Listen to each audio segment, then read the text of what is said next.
Shogun season 1 episode number 5। Episode का नाम है ब्रोकन टू द फिस्ट। अजीरो के लोग मुराजी के साथ मैदान में बॉडी पार्ट्स उठा रहे हैं। कटी हुई टांगें, टूटे हथियार, सब कुछ खून से सना हुआ है। ये गांव जापान के इजू का एक शांत इलाका अब एक जंग का मरकज बन गया है। ये सन 1600 के सेनगोकू का दौर है, जहां देम्यू आपस में सत्ता के लिए लड़ रहे हैं। तोरानागा के सिपाही अंजिन यानी जॉन ब्लैकथॉर्न के सिखाए तनेगाशिमा यानी कि मैच लॉक गन्स का इस्तेमाल करते हैं। दुश्मन के समुराय तीर और तलवारों से लड़ते हैं, पर तनेगाशिमा की गोलियां उन्हें पीछे ढकेल देती हैं। मैदान खून से भर जाता है और ये जंग तोरानागा की नई टेक्नोलॉजी और इशिदो के पुराने तरीकों के बीच का फर्क दिखाती है। अब अजीरो के लोग उसी जंग का खूनी रिजल्ट साफ कर रहे हैं। घोड़े की ताप और जंजीरों की आवाज़ सुनाई देती है। लॉर्ड तोरानागा, एक चालाक और पावरफुल देम्यो, अपने वफादार सिपाही बुंतारो के साथ आता है। बुंतारो, जिसे सब मरा हुआ समझ रहे थे, जिंदा है। उसकी बीवी मरिको ये देखकर दंग रह जाती है। उसके चेहरे पर हैरानी और डर साथ में दिखते हैं। मरिको एक पढ़ी लिखी और तेज औरत है। वो तोरानागा के कोर्ट में ट्रांसलेटर और सलाहकार का काम करती है। पोर्टुगीज और लैटिन उसको आती है और इसी वजह से वो तोरानागा के लिए कीमती है। हमें पता चलता है कि कुछ रोनिन, मास्टरलेस सैमुराई, इन्होंने बुंतारो को बचाया। रोनिन अपनी सर्विसेज सबसे ज्यादा पैसे देने वाले को देते हैं, पर इस बार उन्होंने तोरानागा के लिए काम किया।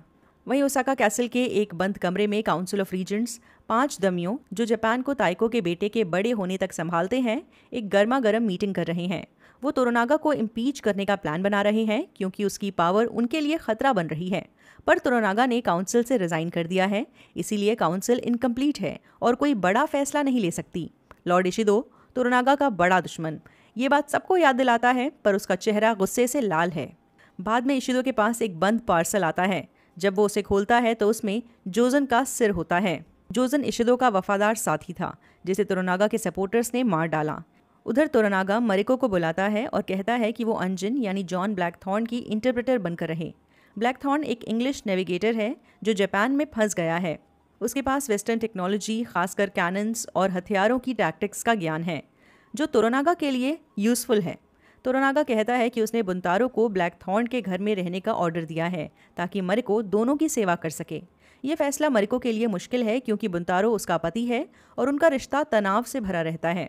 तोरानागा फिर अपने बेटे नागाकादो से मिलता है और उस पर जोजन के मर्डर का इल्ज़ाम लगाता है।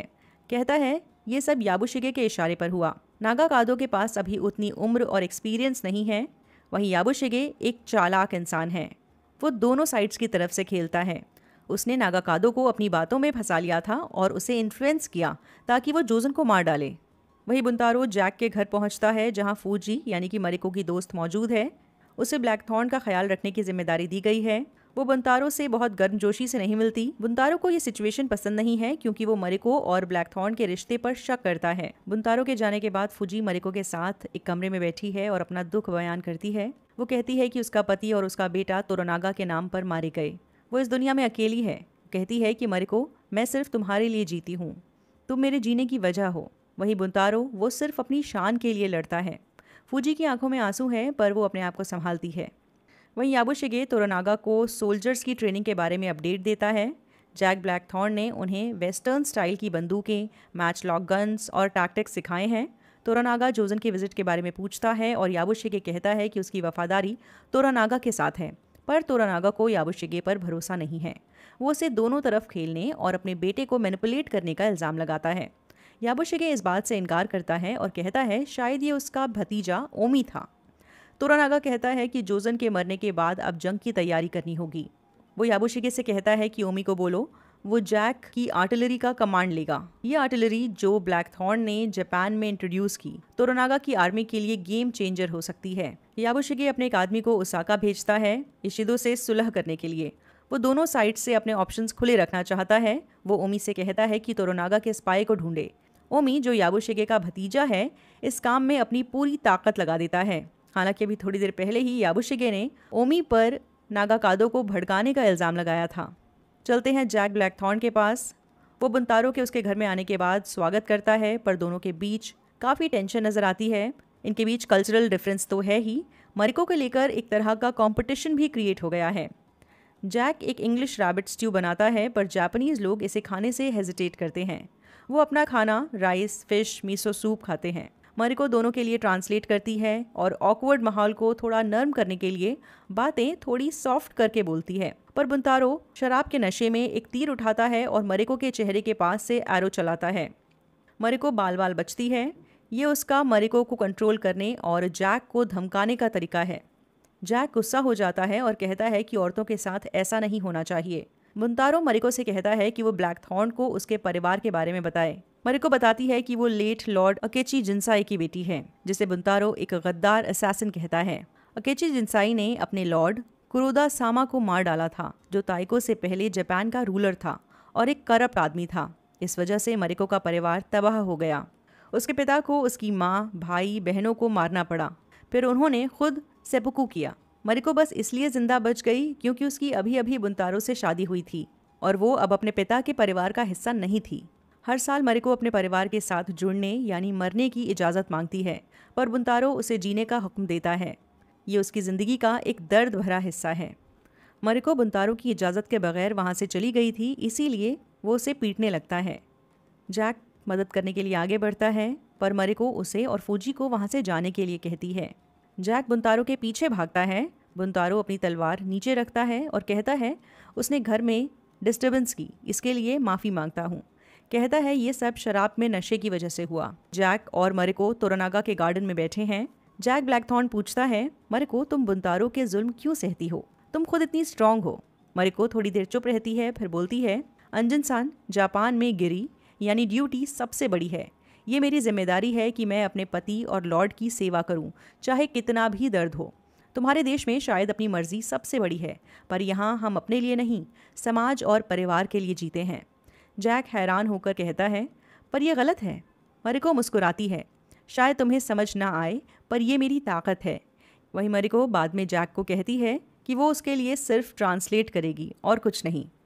वहीं तोरानागा मुराजी से मिलता है और कहता है कि याबुशिगे के लिए एक और स्पाई ढूंढे और वो वहाँ उसका जासूस बनकर रहेगा। मुराजी तोरानागा का वफादार है और उसके स्पाई नेटवर्क में शामिल है। ये तोरानागा की याबुशिगे को कंट्रोल करने की स्ट्रैटेजी का हिस्सा है। जब जैक अपने घर वापस आता है, वहाँ तोरानागा का दिया हुआ फेजेंट यानी पक्षी नुमा तोहफा अब काफ़ी स्मेल कर रहा है और मक्खियों से भरा हुआ है। वो गायब हो चुका है, जबकि ब्लैकथॉर्न ने साफ मना किया था कि कोई उसे हाथ ना लगाए। फूजी बताती है कि ये एक माली का काम था और उसे इस जुर्म के लिए मौत की सज़ा दी गई। ब्लैकथॉर्न शॉक्ड हो जाता है। फूजी उसे अपनी जान देने की बात कहती है, पर ब्लैकथॉर्न उसे जाने को कहता है। वो तोरानागा और मारिको से इस बारे में बात करने जाता है और जापानीज़ कल्चर पर ज़िंदगी की कीमत ना समझने का इल्ज़ाम लगाता है। उसका कहना है कि मैंने तो बस ऐसे ही कहा था कि कोई भी इस पक्षी को हाथ नहीं लगाएगा। मैं इस बात को लेकर सीरियस नहीं था कि जो इसे हाथ लगाएगा उसे मार डाला जाए। मारिको से समझाती है कि माली ने खुद फेजेंट हटाने की बात की थी, क्योंकि ये घर के नियम के खिलाफ था और उसे पता था कि ऐसा करने से वो मारा जाएगा। फिर भी उसने ये करना चुना। खैर, अचानक एक बड़ा भूकंप आता है और अजिरो हिलने लगता है। जापान, जो अर्थक्वेक के लिए मशहूर है, वहाँ ये आम बात है। लोग पहाड़ से गिरने लगते हैं और तोरानागा मिट्टी के नीचे दब जाता है। जैक और नागाकादो उसे निकालते हैं और ये सीन उनके बीच भरोसे को दिखाता है। तोरानागा की तलवारें भी दब जाती हैं। समुराई के लिए ये उनकी शान है। जैक ब्लैकथॉर्न फूजी के परिवार की तलवारें तोरानागा को देता है, जो एक बड़ा सम्मान है। गांव मिट्टी और पेड़ों के नीचे दब जाता है। ब्लैकथॉर्न फूजी को ढूंढता है, जो जिंदा है पर जख्मी है। ये सीन जापानीज़ लोगों की हिम्मत और ब्लैकथॉर्न की जिम्मेदारी को साफ जाहिर करता है। याबुशिगे और ओमी मुराजी के कहने पर स्पाई ढूंढते हैं। वहाँ माली के घर में छुपी चिट्ठियाँ मिलती हैं। ये चिट्ठियाँ तोरानागा के प्लान्स के बारे में हैं। पता चलता है कि ये माली ही तोरानागा का स्पाई था, जो एक दिन पहले ही मरा है। ये तोरानागा के स्पाई नेटवर्क की कॉम्प्लेक्सिटी को दिखाता है। याबुशिगे कहता है कि उसके लिए ये लकी है कि माली मर चुका है। लेडी ओशिबा, ताइको की विधवा, ओसाका वापस आती है। वो जापान की पॉलिटिक्स में एक बड़ी शक्ति हैं। वो इशिदो का एडू से छुटकारा दिलाने के लिए शुक्रिया कहती हैं। वो कहती है कि उसने सुना है कि तोरानागा ने काउंसिल को आउटस्मार्ट किया, और इशिदो कहता है कि सब जल्दी ही ठीक हो जाएगा। ओशिबा कहती है कि अब काउंसिल को उसके सामने जवाब देना होगा। ओशिबा कहती है, बस ये याद रखो, मेरा बेटा ताइको का वारिस है और मैं उसके लिए कुछ भी करूँगी। ख़त्म हो जाता है ये एपिसोड। कैसा लगा कमेंट्स में ज़रूर बताइए। बाय।